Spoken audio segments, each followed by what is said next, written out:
ഈ ലെഗോ ഗ്രൂപ്പിനെ പറ്റിയിട്ട് നമ്മളെല്ലാവരും കേട്ടിട്ടുണ്ട് അല്ലേ? ഇവർ കയ്യെത്താത്ത മേഖലയില്ല.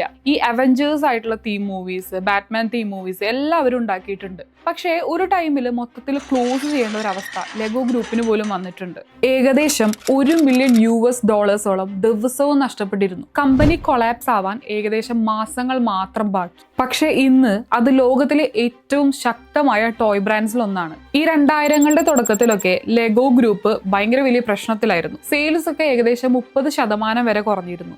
ഡെപ്റ്റ് ഒക്കെ $800 മില്യൺ കടന്നു. ഒരൊറ്റ മിസ്റ്റേക്ക്, അതായത് ഒരു സമയം ഒരുപാട് കാര്യങ്ങൾ ഫോക്കസ് ആക്കാൻ ലെഗോ ഗ്രൂപ്പ് ശ്രമിച്ചു. Theme parks, clothes, video games, അങ്ങനെ അവരുടെ പ്രധാനപ്പെട്ട പ്രൊഡക്റ്റിലുള്ള ഫോക്കസ് ഒക്കെ അവർക്ക് നഷ്ടമായി. പിന്നീട് പുതിയ CEO ആയ യുർജൻ ചുമതലയെടുക്കാണ്. അവിടെയാണ് ലെഗോ ഗ്രൂപ്പിന്റെ ഗതി തന്നെ മാറിയത്. അദ്ദേഹത്തിന്റെ തീരുമാനമൊക്കെ സിമ്പിൾ ആയിരുന്നു. Simple products, Lego bricks, Star Wars പോലുള്ള സ്ട്രോങ് പാർട്ട്ണർഷിപ്സ്. 2003 ബാങ്ക്രപ്സിക്ക് സമീപം നിന്ന ഈ ഒരു കമ്പനി 2015 ലോകത്തിലെ ഏറ്റവും വലിയ ഒരു കമ്പനിയായി മാറി. ഇതിൽ നിന്ന് എനിക്ക് മനസ്സിലായത് കൂടുതൽ ചെയ്യുന്നതല്ല, ശരിയായ ഒരു കാര്യം ഫോക്കസ് ചെയ്യുന്നതാണ് ഏറ്റവും ബെറ്റർ ആയിട്ടുള്ള ഡിസിഷൻ.